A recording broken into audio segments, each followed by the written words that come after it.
Assalamualaikum warahmatullahi wabarakatuh. Perkenalkan, nama saya MG Zadi Wenugra dengan NIM 100111382025190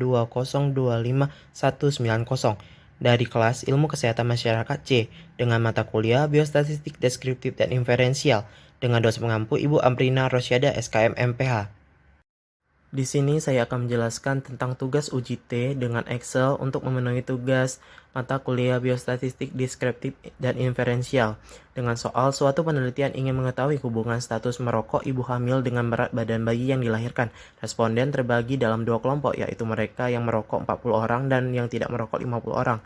Hasil penelitian menunjukkan bahwa mereka merokok melahirkan bayi dengan rata-rata 2,9 kg dengan standar deviasi 0,1 kg. Sedangkan mereka yang tidak merokok melahirkan bayi dengan rata-rata 3,2 kg dengan standar deviasi 0,1 kg. Ujilah apakah ibu yang merokok akan melahirkan berat bayi yang lebih rendah dibandingkan ibu-ibu yang tidak merokok. Alpha 5%. Pada soal sebelumnya telah kita ketahui bahwa N1 itu sama dengan 40, N2 itu sama dengan 50, dan X1 bar itu sama dengan 2,9, X2 bar sama dengan 3,2, dan S standar deviasi atau S1-nya 0,1, standar deviasi 2 atau S2-nya itu 0,1, dan alfanya itu ada 5% atau sama dengan 0,05. Pada soal tersebut, ada yang ditanyanya, yaitu apakah ibu yang merokok akan melahirkan berat bayi yang lebih rendah dibandingkan ibu-ibu yang tidak merokok. Nah, untuk mencari itu, kita menggunakan rumus seperti ini. Dan sebelum melakukan penyelesaian, kita telah mendapatkan hipotesis yang dimana terdiri dari dua hipotesis, yaitu hipotesis H0 dan hipotesis H1. Hipotesis H0 yaitu tidak terdapat antara berat badan bayi dengan ibu yang merokok dan tidak merokok. Sedangkan hipotesis H1 terdapat perbedaan antara berat badan bayi dengan ibu yang merokok dan tidak merokok. Untuk mencarinya, itu kita menggunakan langkah pertama, yaitu harus mencari X1 bar dikurang dengan X2 bar.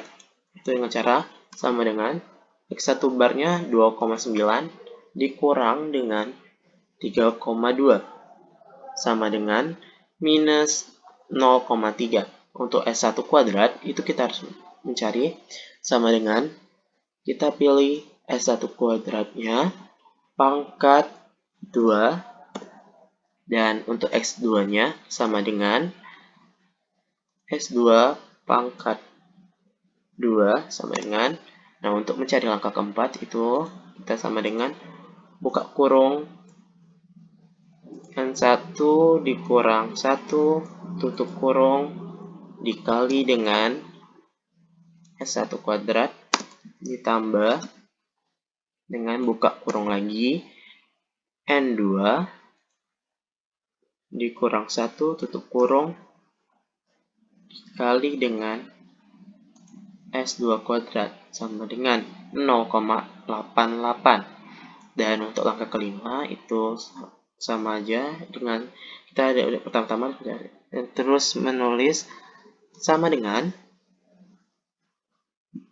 N1 kita ditambah dengan N2 kita dan dikurang dengan 2. Itu hasilnya 88. Nah, untuk langkah 6 kita langsung saja membagikan langkah keempat dengan langkah kelima. Langkah keempat dengan langkah kelima. Itu hasilnya 0,01. Sedangkan langkah ketujuh kita harus sama dengan buka kurung 1 per N1 ditambah 1 per N2 tutup kurung sama dengan 0,045. Nah, untuk mencari langkah 8, kita langsung saja dengan cara mengkalikan langkah ke-6 dengan langkah ke-7. Langkah ke-6 dikali dengan langkah ke-7. Hasilnya 0,00045. Nah, untuk mencari langkah ke-9, kita langsung kuadratkan dari langkah 8 saja. Itu sama dengan SQRI buka kurung ini angka ke-8 dan hasilnya 0,021213203. Nah, untuk teh hitungnya sendiri kita hitung sendiri, kita langsung bisa mengerjakannya itu dengan cara langkah pertama dibagi dengan langkah yang kedua, yaitu di sini kita mendapatkan jawabannya yaitu minus 14,14213562. Nah, sedangkan untuk T tabelnya sendiri itu sudah ada ketentuan yaitu 1,662. Sehingga kita dapat menyimpulkan bahwa T hitung kurang dari T tabel dan H0 ditolak karena sesuai dengan hasil yang didapatkan bahwa terdapat perbedaan antara berat badan bayi dan antara ibu yang merokok maupun ibu yang tidak merokok. Dan sekian, terima kasih. Apabila saya ada kesalahan perkataan ataupun yang lainnya, saya mohon maaf. Kepada Tuhan saya mohon ampun. Saya akhiri, wabila taufik wal hidayah. Wassalamualaikum warahmatullahi wabarakatuh. Terima kasih.